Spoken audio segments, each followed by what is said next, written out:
In this video, I'll be working through the question you see on the screen here from 2025 Leaving Cert Ordinary Level Paper 1. I'm going to try and show you how to do the question, not just the solution. So pause and rewatch certain parts of the video if you need to.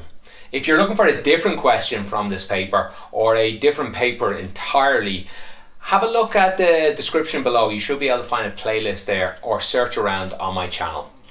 Okay, let's get into the maths. Okay, in question 7, they give us this graph of a stock price each month. This is January, February, March, and so on down the bottom. My drawing isn't nearly as good as the one you have on your screen probably, or you will have an exam. So use that. Don't rely on my drawing too much. Part 1 asks you to estimate the value of the share on the 1st of March. So this one here was March. So basically, what is this number? You just go from here, go across, do the best you can, and make a guess at the number. For example, I think the number is 7.4. You might have wrote 7.3 or 7.5 or 7.2. All of that's fine. The examiner just would not take a number less than 7 or even 7 on its own. They wouldn't take a number bigger than 8, but they'll give you a lot of room to guess in here. They actually want students to have different numbers. Once you're not miles off, you're fine with this number. And then the answers I get following on from this are going to be different than the answers you get, because we started with a different number. Okay, so for part 2, they want us to use the graph to identify the month during which the value of one share increased by the greatest amount. Okay, so during the month of January, this is January, starting 1st of January to 1st of February. So during January, it seemed to go up this small amount. During February, it went up this quite large, larger amount anyway. In March, it went down. In April, it went down. In May, it went up this large amount. And in June, it went up this smaller amount. So it should be clear that the biggest increase was this one here. This was a pretty big decrease, but they didn't care about decreases. And either way, this increase looked even bigger. So that was it was in May. Part 2, my answer is simply May. For part B, they want us to figure out what it is in August. So that would be this one down here. This is August. What they tell us is that the value of one share was 15% lower than it was in July. So we really need this number here. And July was 8. It looked quite clear that it's on the number 8. So in July it's 8. August is 15% lower. How do we find that? A couple of ways. I'll do a couple of different ways. One way is to find 15% of 8. So multiply 8 by 0.15. That's 15. And that will give you 1.2. So if it's 1.2 lower, it was 8. 1.2 lower, we get 8 minus 1.2 is 6.8. That's my my guess for it. You could have a different number here. You might have 8.1, 7.9. I think it looked quite clearly to be on 8 though to me. So that's the answer for part B. Another way to have done that though, instead of 15% and going 1.2 here, you could have gone directly and said, well, if it went down 15%, what we're actually looking for is 85%, 0.85. 0.85 multiplied by 8 gets you straight to the answer, 6.8. Okay, that's it for part B. In part C, they tell us that later in the year, so somewhere over here, Liam tries to predict the value of a share. But his prediction's off. He's 1.5 euro off. Which is a percentage error of 16.3%. Find out what the value of the share was. Now, it doesn't look like they're giving you enough information here. But remember, they've told you that he was wrong, his error. They told you his error was 1.5. They also told you the percentage error was 16, or I'll write it as 0.163. His percentage error was that. How do you find percentage error? That's what they're really getting at. Now, I think this was a difficult question. A lot of students would have messed up here, not knowing what to do. How you get percentage error is you take the error and divide it by the correct answer. We'll call it X in this case. And the answer to that is the percentage error. So what they've really done here is given you an equation. that's not too difficult to solve. So how do we solve? We get x on its own, but we also like to get it above the dividing line. So we multiply both sides by x. So 1.5 will stay where it is. The x will move over here, and we get 0.163 multiplied by x. We still want x on its own, so we divide both sides by this, or we move that over here. 1.5 divided by 0.163 is equal x. So the real price is corrected 2 decimal places, I believe, is 9.20, or sorry, they say to the nearest cent, which is 2 decimal places. So that's another little trick they often try and get you with. If you are finding my videos useful and would like to help the channel out, on top of liking and subscribing, probably the best thing you could do is to tell other people doing the exam about my channel. Maybe you could share this video in a class WhatsApp group. Then if you feel I've really deserved it and you would like to buy me a coffee, you could become a member on YouTube or on Patreon. You should find links to that in the description below. In part D, we're getting more and more difficult as we go on here. We're talking about a model of a real thing here. This stock is moving and this company have made a model of it. That's not as complicated as it sounds. Basically, what we're saying here is if we put a number in here, so it's 0 for the right now, 1 month from now, 2 months from now. If we put any number in here, and if we put it in over here, we get what we think, that's in this case what the stock is worth. So for example, if I put in 0, P0, I will get 2 times 1.29 to the power of 0, which all comes out as 2. That's what they've given to us in this table. So at 0, we get 2. If I put 1 in, they haven't given us that yet. If I put 2 in, they've told us I will get 3.33. And you could try that. Put 3 in here. 2 multiplied by 1.29 to the power of 3. We do all this in a calculator, you'll hopefully get that out. And that's all they want to do for each part. Put a 2 in here. 2 multiplied by 1.29 to the power of 2. Be careful.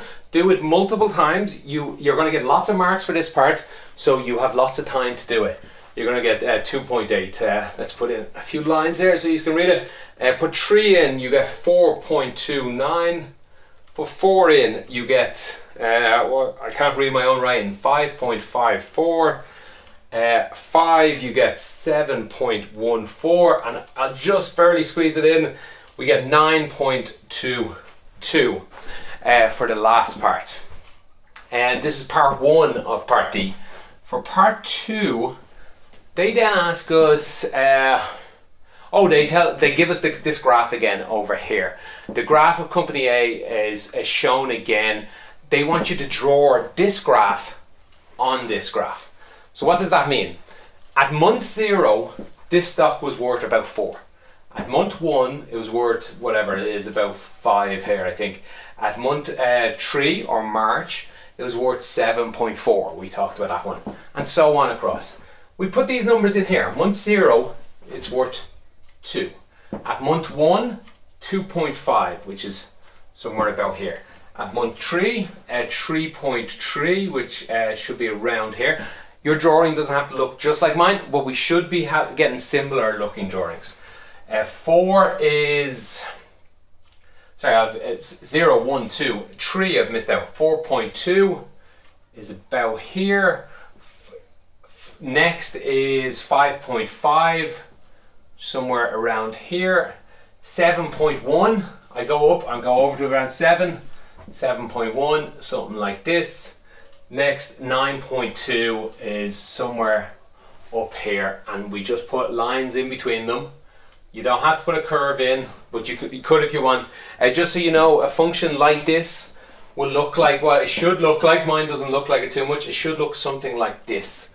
It's starting to go up quite quickly near the end. At start, it barely went up, but after a while, it's going up quite quickly. You don't need to know this, but this is actually telling you it's going up 29% every month, which is a crazy amount. You'd be very rich if you bought this stock and it continued. But of course, we're going to find out in the next part, it doesn't continue. Oh, I'm sorry, before the part E, we're going to go do part 3. And they tell us that only 1 point does the value of company A equal the value of company B What month does that happen in? If you draw in your graph correctly, you should be quite easy to see it happens in the month of March, right here. Now, E is really difficult. I said D was getting difficult. E is even more difficult. They want you to make your own model. You're really going to have to understand what they're saying at this point. This model, Qn, is equal, they've left a gap here, minus 0.3n. They've told you what's happening. They've said this new model starts when company B reaches its highest value on the 1st of July. That was right here at 9.22. And onwards from there, it drops 30 cents, not percent, 30 cent every month. That's where this 0.3 comes in. That's 30 cent. So what this model is, so I guess you could have guessed at this. What this model is saying, it starts at 9.22 and every month it goes down. That's what the minus is. It goes down 0.3. So after 1 month, it goes down 1 of them. After 2 months, it goes 2 times this. After 10 months, 10 times this, and so on and so on. So E part 1 is just to fill in this number there. Part 2 asks you, using this expression or otherwise, find out how many months it takes for the value of the share to fall below its value on the 1st of January. Just as a reminder, January was at $2, €2. I keep saying dollars. I think euros. I keep stocks. I always think dollars for some reason. So €2 at the 1st of January. How long will it take? It's dropping 30 cent every month. This is probably a difficult question, but it's also an easy one if you have a little bit of time. I think a lot of students can start guessing the answer to this just by doing it multiple times on a piece of paper. This number, take away 0.3. Take away another 0.3, another 0.3, another 0.3. How long does it take to get to €2? The answer is about 25 or so times, or 25 months. So it might take you a while to do. Let me show you how to do it the maths way. What they're saying is this expression, this Qn, or as 9.22 minus 0.3n. When is this less than 2? That's what they asked you. When does it fall below its value of the 1st of January? Less than 2. So really we just have to solve this inequality. All the n's one side, all the numbers the other. So minus 0.3n, we leave that where it is. Less than 2, take this away from both sides. Minus 9.22. Let's clean this up. 0.3n less than minus 7.22. So that should be a minus there. Divide both sides by minus 0.3. That leaves an n this side, and that's minus 7.22 divided by minus 0.3. Remember what happens when we multiply or divide by a minus. We change this direction. This will get n is bigger than 24 point something. Let me just check my notes. 24.07. So n is bigger than 24 by 0. You will lose a mark or two for this answer.